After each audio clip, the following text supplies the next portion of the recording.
John Wycliffe is often called the morning star of the Reformation for his role as the first major theologian to take on and oppose the might of Rome, and also to translate the scriptures into the native tongue. And there is a painting that shows him passing the light on.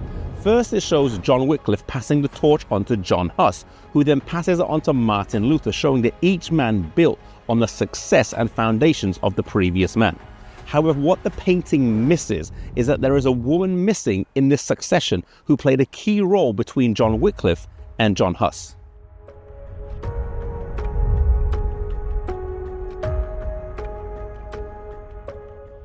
She was born in Prague around 1367 and is thought to have been a deeply pious woman who had been exposed to the Reformation at a young age through the influence of three reformers, John Mellis, Conrad Strickner, and Matthias Eunovius, even before John Huss. Each of these men were powerful preachers who were not afraid to speak out against the spiritual abuses of the church, and to a certain extent were sacramentarians. Growing up around these men would have had an influence on her, as they were not afraid to challenge the authority of the church, and she would have been compelled and encouraged to dig for answers to her own questions.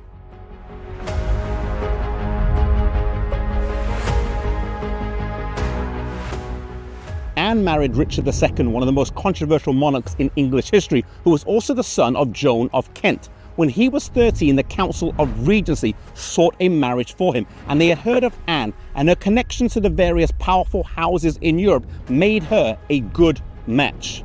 She agreed to the marriage when she was 15, with some historians suggesting that she made the decision not only because she liked the opportunity to be the Queen of England, but because she had also heard of the work of John Wycliffe.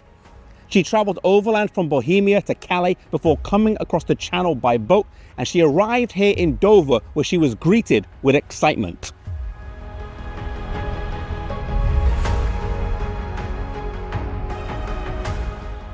She spent her first Christmas in Leeds Castle before travelling here to London, where she married Richard here in Westminster. After the wedding, they travelled to Westminster Castle for some festivities, and the marriage of the young king and queen was a happy affair from the beginning. It was still early days in Richard's reign, and he had yet to display some of the defects of character that would end his reign in disgrace. When Anne travelled over here, she brought copies of the Gospel in 3 languages, Bohemian, English, and Latin, something that John Huss would write about.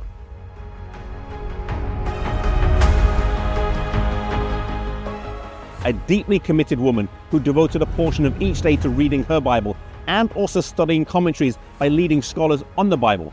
She was a diligent Bible student, a fact church authorities were aware of, and she spoke openly about her Bible study with the Archbishop of Canterbury and also York. No doubt her position as the Queen of England shielded her from persecution. If anyone of a lower rank in society had studied the Bible or read the writings of Wycliffe like she did, they would have been, and in many cases were, burned for alardism. She was a disciple of Wycliffe, and her mother, Joan of Kent, also liked him, and her mother used her influence to shield him from the hatred of one of his chief enemies, the Archbishop of Canterbury.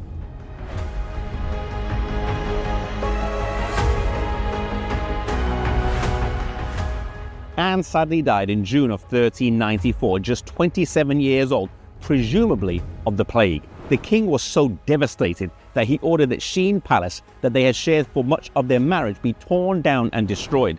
Sheen Palace was later rebuilt as Richmond Palace, part of which still stands behind me. After she died, she lay in state in St. Paul's Cathedral before she was interred in Westminster Abbey.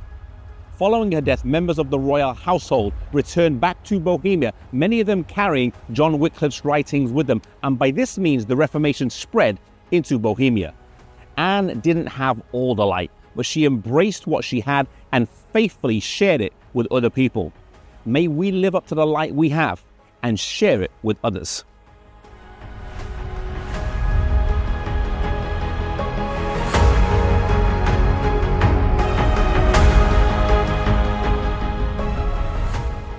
Lineage is a crowd-funded non-profit studio. We make videos, we write articles and books, and we've got a podcast. And it's all to share the stories of biblical and Christian role models in history. We uncover heroes from the past to inspire, guide, and help today's generation connect the past with the present and the future. And it's all free for you because it's been generously paid for by thousands of supporters all over the world. Your support is helping millions of people understand their identity, their purpose, and their mission in life. Crowdfunded means whatever you give, big or small, helps us accomplish our mission. You can help us make more resources by joining our mission. You can give at lineagejourney.com.